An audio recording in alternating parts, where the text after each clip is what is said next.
Kakinada rural yes Atchutapuram గ్రామంలో గల Jai Bhim youth ఆధ్వర్యంలో డాక్టర్ బిఆర్ అంబేద్కర్ 133వ జయంతిని ఘనంగా నిర్వహించారు. తోకల ప్రసాద్ అధ్యక్షతన జరిగిన కార్యక్రమంలో కాకినాడ రూరల్ ఎమ్మెల్యే కురసాల కన్నబాబు, స్థానిక పెద్దలు తోకల బాబురావు, వైసీపీ నాయకులు పెద్దపాటి నాగబాబు, తోకల చిల్లి దేవరాజు, ఎస్ ప్రసాద్, చీకట్ల జయకుమార్, దాడి సురేష్, కేబుల్ రమణ, ఎల్లపు రాజేష్లు అంబేద్కర్ విగ్రహానికి పుష్పాంజలిని ఘటించి నివాళులు అర్పించారు. ఈ సందర్భంగా తోకల బాబురావు, పెద్దపాటి నాగబాబులు మీడియాతో మాట్లాడారు. ఈ కార్యక్రమంలో పచ్చారమణ, జైభీం యువజన సంఘ సభ్యులు తోకల ముఖేష్, భాష, బల్లా వెంకటేష్, అన్నవరం, తోకల ప్రసాద్, వెంకన్నబాబు, పోతురాజు, కోనాల కృష్ణ, గంగారత్న, సత్యనారాయణ యూత్ సభ్యులు పాల్గొన్నారు.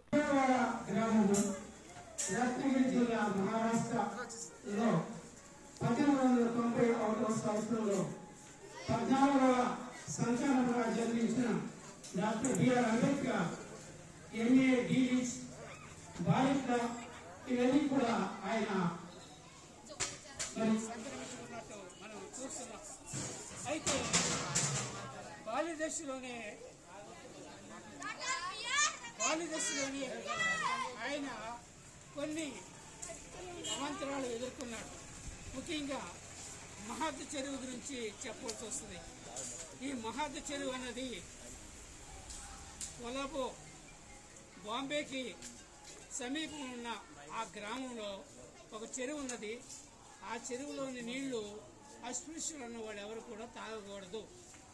దాని గురించి అంబేద్కర్ ఒక జన సమూహంగా వెళ్ళి కలెక్టర్ గారిని రిక్వెస్ట్ చేస్తే కలెక్టర్ గారు ఆ నీరుని తాగటానికి పర్మిషన్ ఇచ్చారు.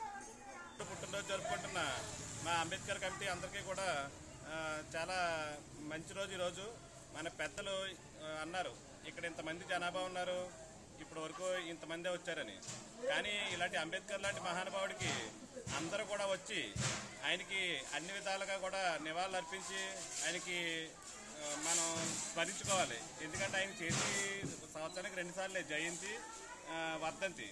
ఈ 2 కార్యక్రమాలు కూడా ఎందుకు చేయాలంటే ఆయన ముఖ్యులు కొంతమంది కలిపి రాసిన భారత రాజ్యాంగాన్ని మనం ఈరోజు ఈ ఎలక్షన్స్లో ఓటు హక్కు కానీ, సమాన హక్కు కానీ, లేకపోతే రిజర్వేషన్స్ కానీ ఇవన్నీ అనుభవిస్తున్నామంటే ఈయన పెట్టిన భిక్షని మనం గుర్తు చేసుకుని ఈ కులాలకి, మతాలకి, వర్గాలకి, పార్టీ రాజకీయాలకు అతీతంగా అందరూ కూడా విచ్చేసి ఈ మంచి కార్యక్రమాలని జరుపుకొని ఆయన ఆశీస్సులు పొందాలని కోరుకుంటున్నాను.